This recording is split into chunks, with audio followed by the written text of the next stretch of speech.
আপনাদেরকে কোরআনুল কারীমের এমন একটি আয়াতের সঙ্গে আজকে পরিচয় করে দেব। ছোট্ট দুইটি সূরার সঙ্গে পরিচয় দেব। এই সূরা দুটি দিয়ে 2 রাকাত সালাতুল হাজতের নামাজ পড়ে আপনাদেরকে নিয়মটা শিখিয়ে দেব।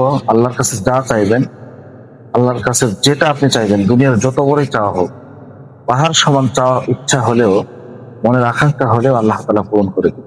এবং এই নামাজ দিয়ে আপনি আপনার স্বামী স্ত্রীর ভিতরে মিল মহব্বত ঘটাইতে পারবেন।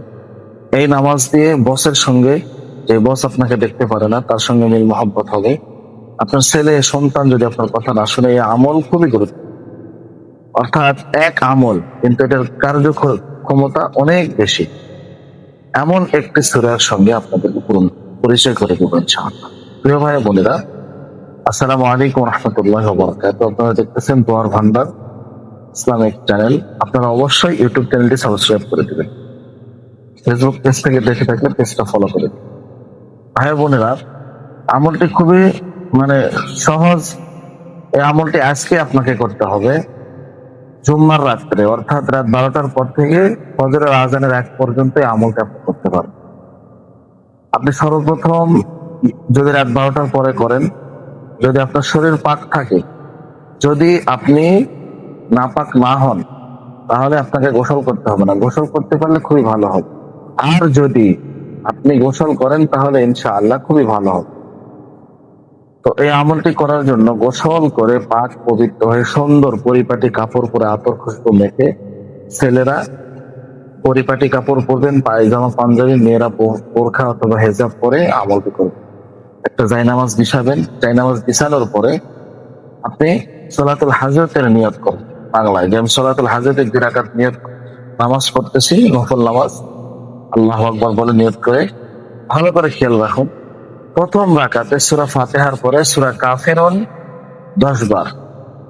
প্রথম রাকাতে সূরা ফাতিহার পরে সূরা কাফিরুন 10 বার।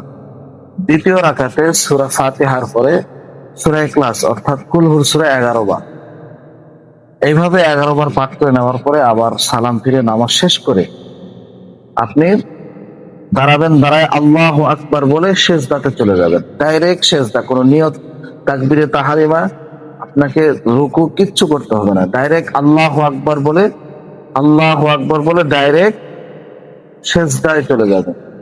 গিয়ে 3 বার সুবহান রাব্বিয়াল আলা, সুবহান রাব্বিয়াল আলা, সুবহান রাব্বিয়াল আলা, সিজদার তাসবিহ 3 বার পাঠ করে নেওয়ার পরে আপনারা দরুদ ইব্রাহিম, সেজদা থাকা অবস্থায়, সেজদা উঠাবেন না, দরুদ ইব্রাহিম 11 বার পাঠ করে নেবেন। আল্লাহুম্মা সাল্লি আলা মুহাম্মাদ ওয়া আলা আলি মুহাম্মাদ কামা সাল্লাইতা আলা ইব্রাহিম ওয়া আলা আলি ইব্রাহিম ইন্নাকা হামিদুম মাজিদ। আল্লাহুম্মা বারিক আলা মুহাম্মাদ ওয়া আলা আলি মুহাম্মাদ কামা বারাকতা আলা ইব্রাহিম ওয়া আলা আলি ইব্রাহিম ইন্নাকা হামিদুম মাজিদ।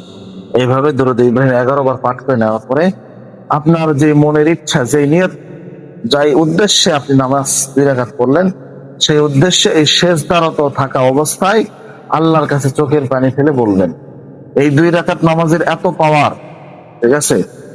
খিদির আলাইহিস সালাতু ওয়াস সালাম এই 2 রাকাত নামাজ পড়ে তিনি আল্লাহ তাআলার কাছ থেকে ইলম এবং হিকমত হাসিল করেছিলেন, এবং 1000-এরও বেশি তার উপকার হয়েছিল এই আমলটি করে। 1000-এরও বেশি তিনি ফায়দা পেয়েছিলেন। সুবহানাল্লাহ ওয়া বিহামদিহি, সুবহানাল্লাহুল আযীম। তাই আমরা দেরি না করে আমলটি আজকে রাত্রেই করা। আজকে রাত্রে হচ্ছে জুমারাত। এই জুমার রাত্রে আমাদেরকে আমলটি করতে হবে ইনশাআল্লাহ। আর আপনি যদি আমলটি করে থাকেন, অবশ্যই কমেন্ট বক্সে আপনি আমিন লিখবেন। 40 জন আমিন বললে আল্লাহ তাআলা দোয়া কবুল করে নেন। আমিন সুম্মা আমিন। ভিডিওটি আজকে এই পর্যন্ত। যদি ভালো লেগে থাকে অবশ্যই আমলটি করবেন। এই আমলটি পুরো আল্লাহ তাআলার হিকমতের উপর নির্ভরশীল। আমি কোনো নয়, আমি হাদিসের ভিতরে পাইছি, তাই আপনাদেরকে বললাম, ইনশাআল্লাহ কাজে আসবে। ভালো থাকবেন। আসসালামু আলাইকুম ওয়া রাহমাতুল্লাহি ওয়া বারাকাতুহু।